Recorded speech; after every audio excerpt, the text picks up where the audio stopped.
It's another week at True Selfie, and it's Jess and Brooke here, and we are excited to continue our parenting talk with you guys today. So what are we talking about today, Jess?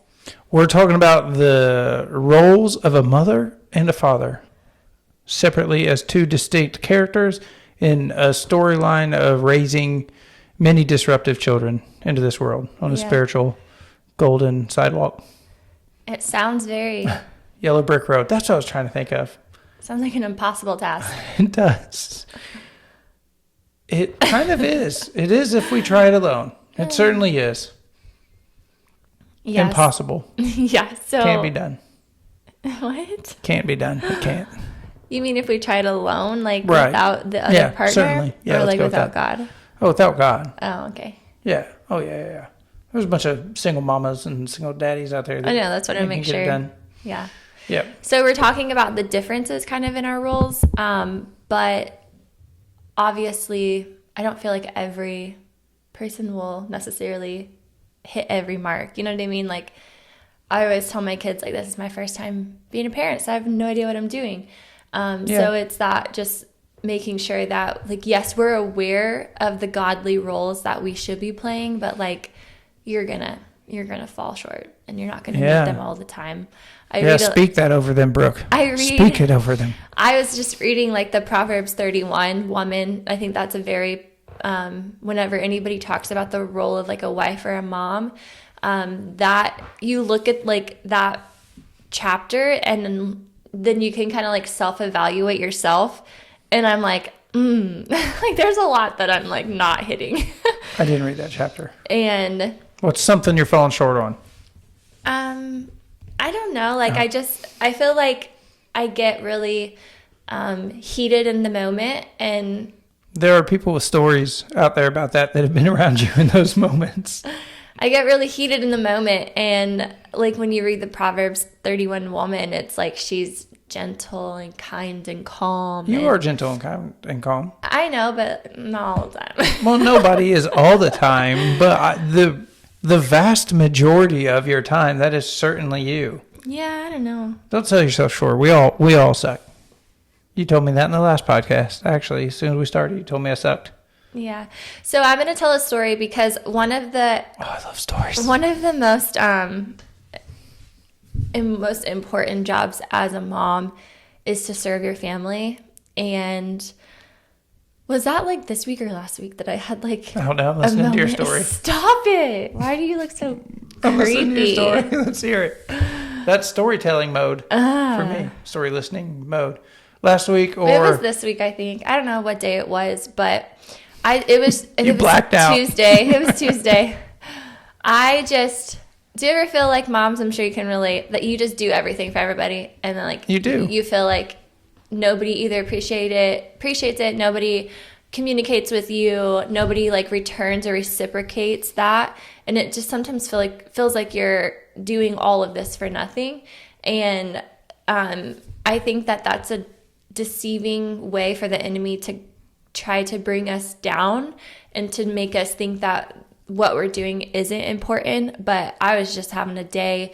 I just felt like I just was doing everything for everybody else. And, you know, there was a moment where communication wasn't given to me and it just frustrated me and I just like lost it. And because I want to be there for my kids, I want to be that, you know, the heart of me is to do that. But in some moments where it feels like it's going unnoticed, it can be very overwhelming. And so I think the enemy really tries to deceive us in our minds, thinking that what we're doing isn't important. Yeah. But like when you think about mothers in the Bible times, like they were the ones that were with their children all the time. They were the ones that were making sure their children were taken care of, provided for. They were doing the tasks of what a family needed while the man was out. And I think a lot of times us moms can get in that mindset, like, I'm not appreciated here at home, so I'm just going to go get a job. And that's what I did for a short season. And I feel like that was me walking away from what God wanted me to do. I'm not saying that every woman should stay home because we're like in a whole different world. But for me, that was something that I let the enemy deceive me on, was the fact that I was not being was going unnoticed or not important. Yeah, I also think, I mean, not even really on topic, I guess, but we are getting into a phase where our children are getting old and they need us less. Yeah, they don't need us as much. I mean, they need us. We feed Yeah. them and all that stuff, but But it's even in those things where sometimes, like, I cook dinner for you and you sit at the table and you're like, I'm not eating that, that's nasty, or like it tastes not nasty. me. Don't look at me. The I know, kids. but I'm just saying, like, I eat it. even the moments like that, it can frustrate us. Oh yeah, you know? whenever you do something for somebody else, and it's not Reciprocate. noticed how much love and Yeah. care and everything. Like like you mentioned, you weren't upset because the child didn't communicate. You were upset because you want to be there for your child, and they did not give you that opportunity. They Because there was didn't. no communication. Yeah, But- right. But it was your heart to be there and support that child in everything that they do. And if you don't know what's going on, then you can't support them in that stuff. And you Right, and it's- you feel like you're not being a good parent because you might miss something and they might fall behind.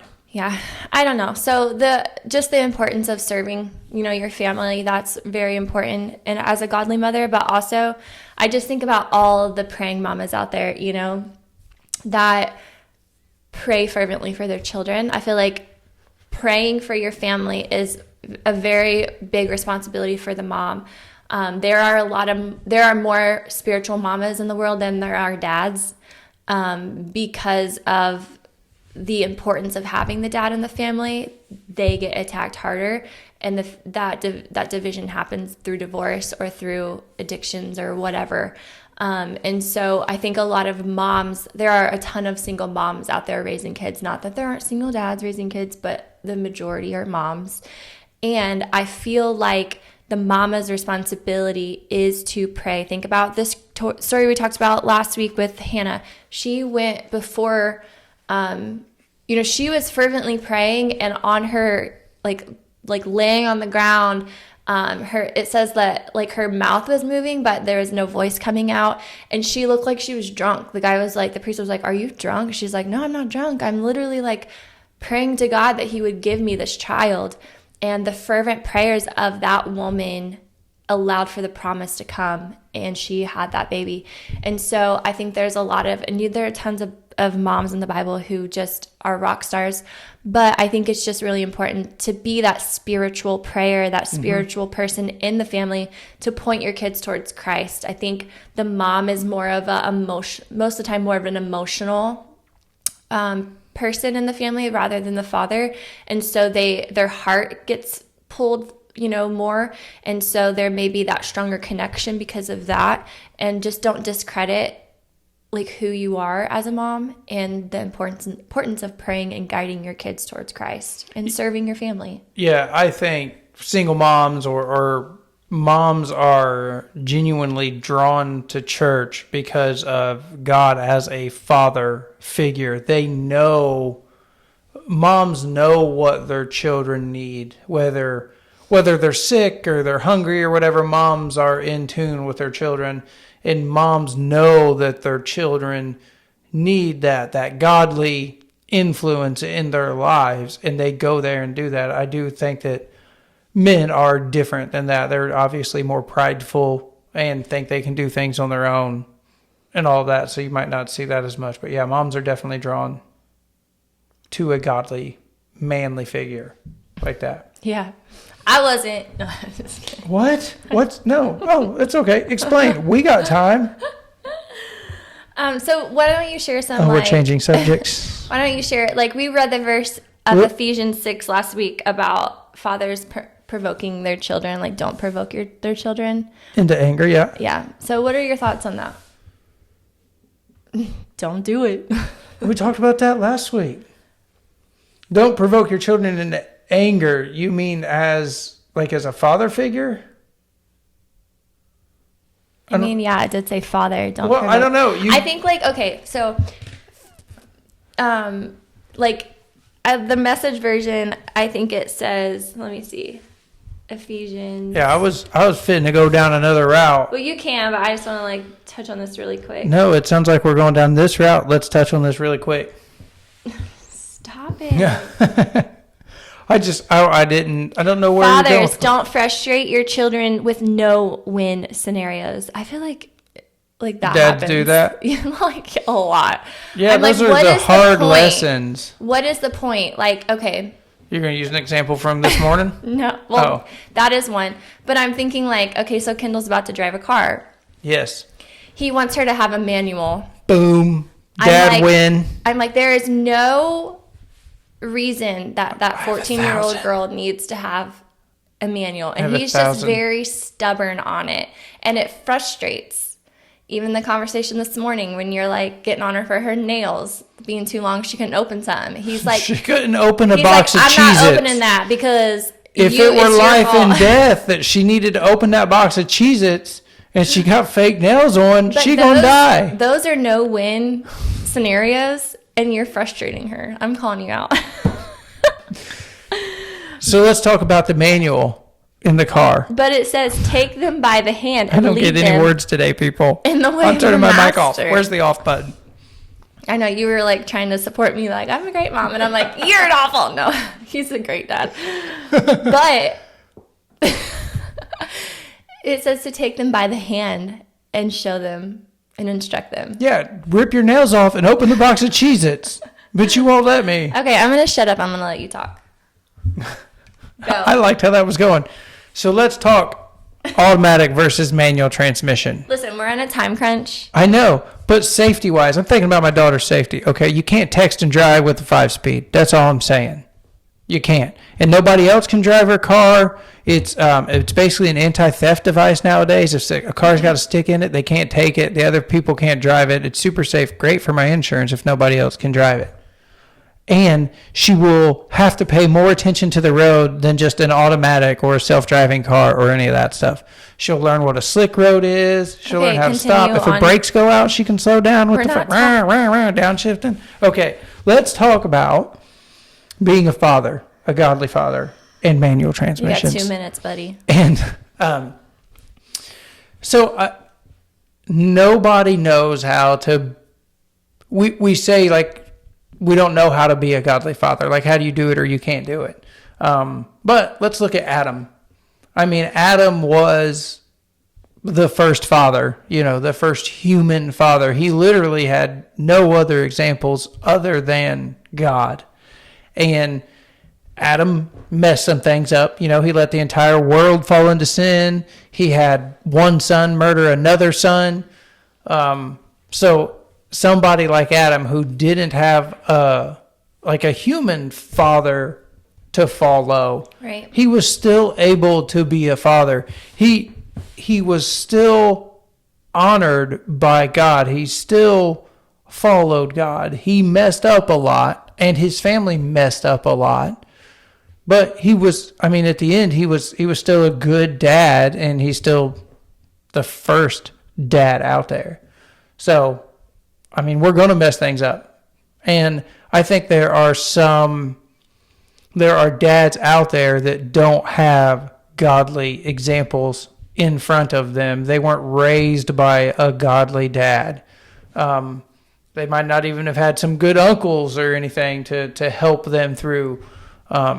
But just remember that Adam didn't either. And yeah, sure, he had some kids kill each other, which is kind of a downfall. But we now have a lot more tools than what he did. We have a lot of examples throughout the Bible. You can look at Noah as a dad that served God, that no matter how ridiculous it looked like to people around him, if you are... our kids miss things for school and for sports because of church. And I know that is tough every once in a while for sports people to really get on board with that. Like one of our, like Landon, he could probably be in a traveling baseball league or something, and they want him to be on the league that plays on Sundays. and practices on Wednesday nights. And every year we get questioned, and we're like, no, we're not doing that. We're fine with the rec league. And I know that there are a lot of parents out there that would be honored by that request, and we are. But that's the honor of the world out there. Like we got to set priorities. We play tons of baseball, plenty of baseball, without all of that extra stuff. And I just think, though, like that situation, like when you make a stand for Christ, I don't believe that he is going to, like Landon is going to suffer from, No. You know, I believe that God's going to pour even more favor on him, that even though he wasn't on those leagues, like he is just going to be an awesome ball player, you know, because we made that decision to stand up for Christ in that moment. And even though we're not getting as much ball play as some of the other kids, I don't feel like that's going to be a deciding factor, you know, in his long high school, junior high career. Yeah, I mean, and that's the way Noah looked at it. Noah's like, hey, we got to stay home and build this ark, you know, and everybody around him is probably looking at him like, this dad is not letting his boy play baseball. They're not letting the daughter do this. You know, she didn't have a cell phone until she was this old. And can you believe that his daughter's not on social media? Like, how is she supposed to find out about this stuff and all of that? And you get some of those looks from the world.